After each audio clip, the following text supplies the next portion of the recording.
मुख्यमंत्री देवेंद्र फडणवीसांनी विधिमंडळ सभागृहातील चर्चेवेळी बोलताना संतोष देशमुख हत्या प्रकरणाच्या तपासासाठी लवकरच राज्य सरकारकडून SIT स्थापन करण्यात येणार असल्याची घोषणा केलेली होती आणि त्यानुसार आज राज्य सरकारकडून SIT ची स्थापना करण्यात आली आहे। त्यामुळे आता येत्या काळामध्ये या हत्या प्रकरणाच्या तपासाला वेग येणार आहे। पोलीस उपमहानिरीक्षक बसवराज तेलींच्या अध्यक्षतेखाली स्थापलेल्या SIT मध्ये 10 अधिकारी असणार आहेत। याशिवाय स्थानिक पोलीस आणि CID चाही स्वतंत्र तपास सुरू राहणार आहे।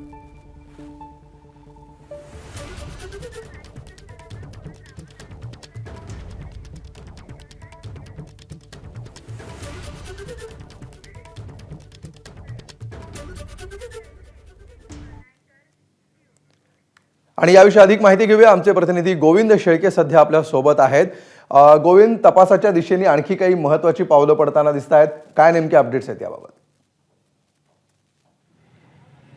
अमोल, आपल्याला माहिती आहे की सुरेश धस यांनी खरं तर पहिल्यांदा SIT मार्फत या संतोष देशमुख हत्या प्रकरणाची पूर्ण तपास व्हावा अशी मागणी केली होती आणि याला उत्तर देताना देवेंद्र फडणवीस यांनी विधिमंडळामध्ये याची घोषणा केली होती। आता मूर्त स्वरूपामध्ये SIT आली असं म्हणायला हरकत नाही, कारण यापूर्वीच बसवराज तेली जे CIDच्या आर्थिक गुन्हे शाखेचे पोलीस उपमहानिरीक्षक आहेत, त्यांच्या अध्यक्षतेखाली ही SIT असणार आहे आणि जवळपास 9 अधिकारी आणि कर्मचारी यांना देण्यात आलेले आहेत। आज मनुष्यबळ पुरवण्यासंदर्भातला जो काही शासन निर्णय आहे तो आज काढण्यात आला आहे आणि यामध्ये DYSP अनिल गुजर असतील, त्यानंतर 2 पोलीस उपनिरीक्षक असतील, त्यानंतर पोलीस कर्मचारी, असं एकूण 9 ते 10 जणांचं हे पथक असेल आणि याच अगदी म्हणजे CID कडूनच आधीच या प्रकरणाचा तपास सुरू आहे आणि आता SIT मार्फत स्वतंत्ररित्या वेगळा तपास होताना आपल्याला पाहायला मिळेल।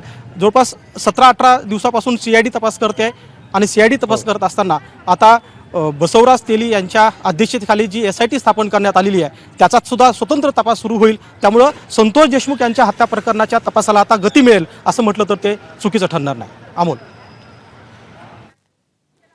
निश्चित धन्यवाद गोविंद या सविस्तर माहितीबद्दल। आता पुढे हा तपास कशी दिशा घेतो हे बघणं महत्त्वाचं असणार आहे। ABP माझा, उघडा डोळे बघा नीट।